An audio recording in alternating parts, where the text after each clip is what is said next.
오늘 우리에게 주신 말씀을 한 목소리로 읽겠습니다. 베드로가 본 바 환상이 무슨 뜻인지 속으로 의아해하더니 마침 고넬료가 보낸 사람들이 시몬의 집을 찾아 문 밖에 서서 불러 묻되 베드로라 하는 시몬이 여기 유숙하느냐 하거늘 베드로가 그 환상에 대하여 생각할 때에 성령께서 그에게 말씀하시되 두 사람이 너를 찾으니 일어나 내려가 의심하지 말고 함께 가라. 내가 그들을 보내었느니라 하시니 베드로가 내려가 그 사람들을 보고 이르되 내가 곧 너희가 찾는 사람인데 너희가 무슨 일로 왔느냐.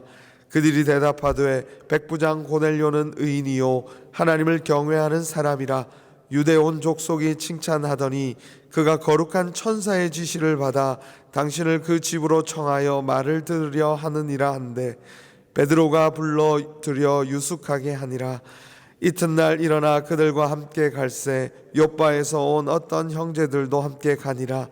이튿날 가이사랴에 들어가니 고넬료가 그의 친척과 가까운 친구들을 모아 기다리더니 마침 베드로가 들어올 때에 고넬료가 맞아 발 앞에 엎드려 절하니 베드로가 일으켜 이르되 일어서라 나도 사람이라 하고 더불어 말하며 들어가 여러 사람이 모인 것을 보고 이르되 유대인으로서 이방인과 교제하며 가까이 하는 것이 위법인 줄을 너희가 알거니와 하나님께서 내게 지시하사 아무도 속되다 하거나 깨끗하지 않다 하지 말라 하시기로 부름을 사양하지 아니하고 왔노라. 묻노니 무슨 일로 나를 불렀느냐.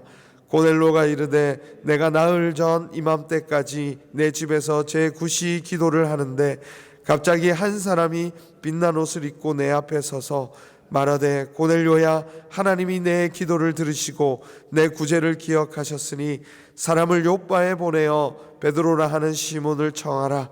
그가 바닷가 무두장이 시몬의 집에 유숙하느니라 하시기로 내가 곧 당신에게 사람을 보내었는데 오셨으니 잘하였나이다. 이제 우리는 주께서 당신에게 명하신 모든 것을 듣고자 하여 다 하나님 앞에 있나이다. 아멘. 오늘도 이 새벽 하나님의 말씀으로부터 또 위로와 또 힘을 얻으실 수 있기를 간절히 바랍니다. 사도행전은 성령의 역사가 아주 자세히 기록되어 있습니다. 성령께서 어떻게 교회를 세워가시며 또 하나님의 나라를 이 땅 가운데 오게 하시는지 너무나도 분명하게 기록되어 있어서 혹자들은 성령행전이라고 불러야 된다라고도 말합니다. 또 그에 반해서 어떤 학자는 그러면 너무 성령만이 너무 지나치게 강조된다. 왜냐하면 이 사도행전의 기록들을 보면 성령을 통해서 사람들이 순종한 기록들로 또 그것을 통해서 교회가 세워진 것이 바로 이 사도행전의 기록이기 때문에 성령과 또 사도들이 또 주님의 사람들이 함께 행한 그런 하나님의 말씀에 대한 기록이다라고 이렇게 풀어 말할 수 있다는 것이 또 많은 학자들의 견해입니다. 정말 여러분 성령의 인도하심을 따라서 하나님의 사람들이 한 걸음 한 걸음 순종하고 발을 내딛는 곳마다 하나님의 역사가 일어나는 거예요. 주님의 일이 일어나는 거죠. 얼마나 놀랍고 감격스럽게 그 일이 일어나는지 오늘 본문은 그 이방 땅, 이제 온 땅을 향하여 하나님의 계획이 이루어지는 바로 그 첫 장면에 그 문맥에서 오늘 본문을 살펴볼 수 있습니다. 베드로와 고넬료, 어쩌면 굉장히 어색한 만남이거든요. 도저히 친해질 수 없을 것 같고 하나 되기에는 뭔가 두 사람에게는 해결돼야 될 문제가 많을 것 같은 이 두 사람의 만남이 바로 오늘 놀랍게도 하나 되어 하나님 앞에 같이 서게 되는 모습으로 오늘 본문은 등장하고 있습니다. 어떻게 이렇게 어색하고 하나 될 수 없을 것 같은 이 두 사람이 하나 될 수 있을까? 그것이 바로 순종이라는 것을 통해 열매를 맺는다는 것이죠.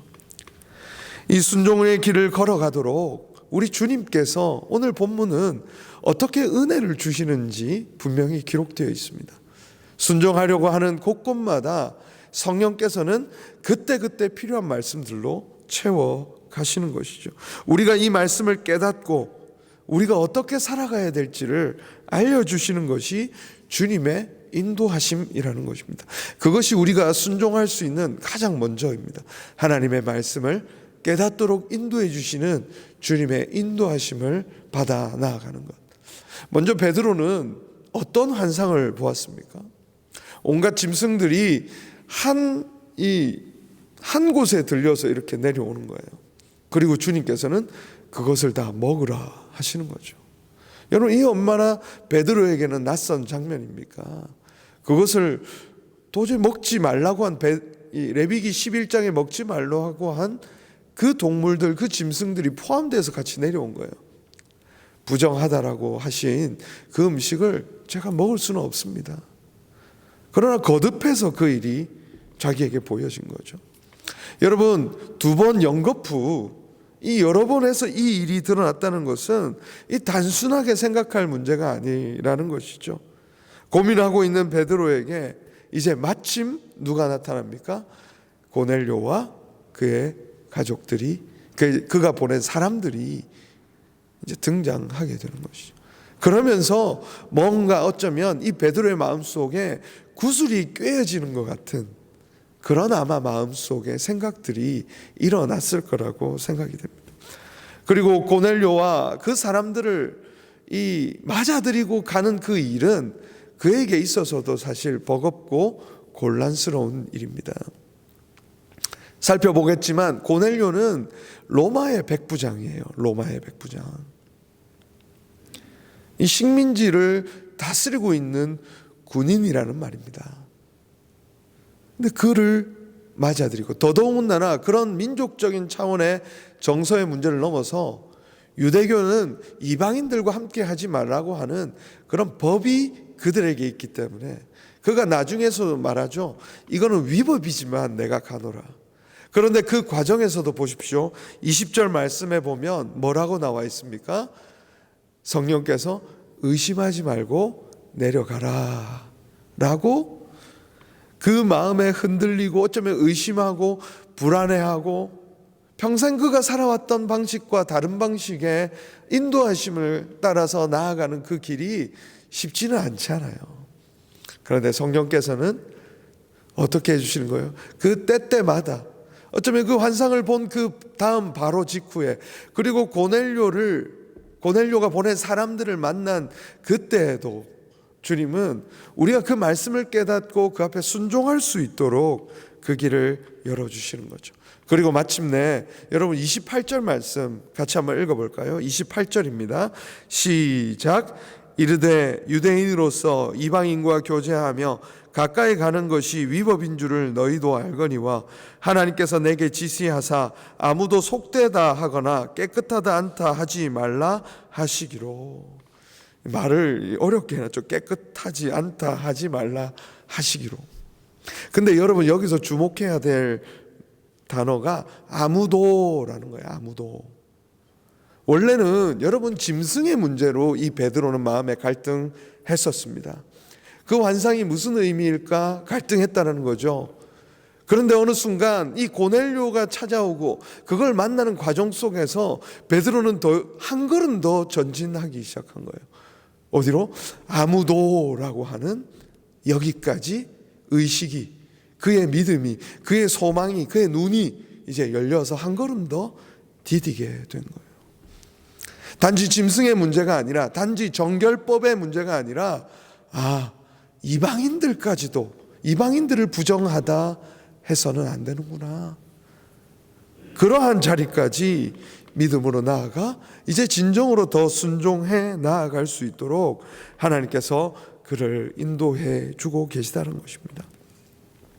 그렇게 한 걸음씩 한 걸음씩 이 순종을 통해 역사가 되지만 또 그 순종할 수 있는 걸음마다 주님께서는 우리에게 바로 그 은혜를 부어주셔서 마땅히 그 일을 감당할 수 있도록 인도해 주시는 그 은혜가 여러분에게 있고 또한 우리에게 있음을 여러분 꼭 기억할 수 있기를 주님의 이름으로 축원합니다. 네.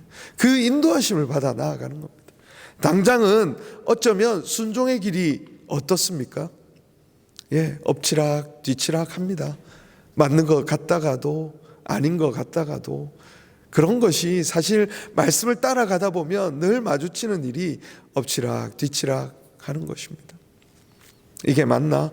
하나님 과연 이 길이 맞습니까? 라고 하는 그 질문을 계속 던지면서 그 길을 가는 거예요. 근데 성령께서는 말씀으로 우리를 깨닫게 해 주심으로써 그 길을 가는 과정이 결코 그저 무너지지 않고 중간에 포기되지 않도록 우리에게 공급해 주시는 은혜가 있는 것이죠. 이 고넬료에게도 이 일은 굉장히 버겁고 고통스러운 일이었을지 모릅니다. 왜냐하면 자신의 신분은 어떻습니까? 관료예요. 군인입니다. 그리고 백부장이에요. 백부장이면 100명 이상을 다스리는 이 군인의 장교라는 거죠. 그런 사람이 이 식민지 국가의 어부 출신의 출신 성분을 군 정보기관을 통해서 다 알아봤는지는 모르겠습니다. 그러나 여러분, 그 어쩌면 하찮은 신분으로 보이는 그 식민지의 백성에게 그들을 맞아들인다는 것 굉장히 사실은 쉽지 않는 거죠. 제가 이전에 전도사 시절 사역을 하면서 담임 목사님 대신 어디를 가서 설교한 때가 있었어요.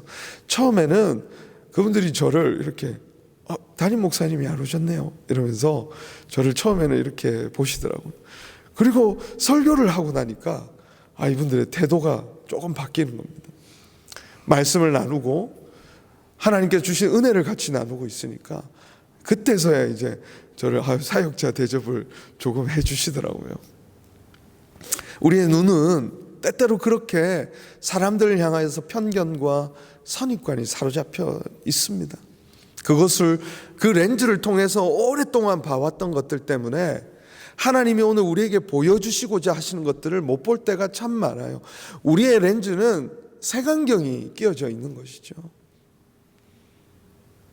그러나 그 좌충우돌하는 그 고민스러운 일을 벗어내고 한 걸음 내딛었을 때 그때에 경험하게 되는 하나님의 은혜라는 것은 우리가 사실 이 세상에 돈을 많이 벌고 무언가 맛있는 음식을 먹고 여행을 좋은 곳 가는 것보다 훨씬 더 놀라운 감동적인 역사가 그곳에 있다는 것이죠.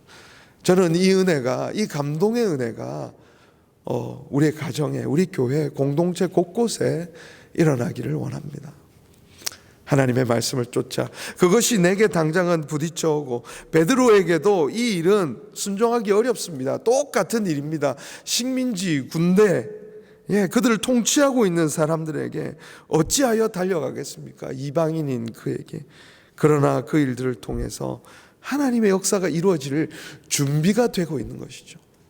그래서 내일 본문에서 이제 드디어 성령께서 그 온 집에 역사하는 놀랍고 감동적인 일이 일어나고, 그 준비는 무엇으로 일어납니까? 하나님의 말씀을 따라 그 앞에 순종하여 걸어간 이 사람들의 걸음들을 통해서 바로 그 성령의 역사, 하나님의 나라가 임하는 그 일, 그 감동적이고 놀라운, 도저히 하나 될 수 없는 이들이 하나 되어 한 밥솥에 한 밥을 먹고 있는 그들의 모습으로 드러나는 것입니다.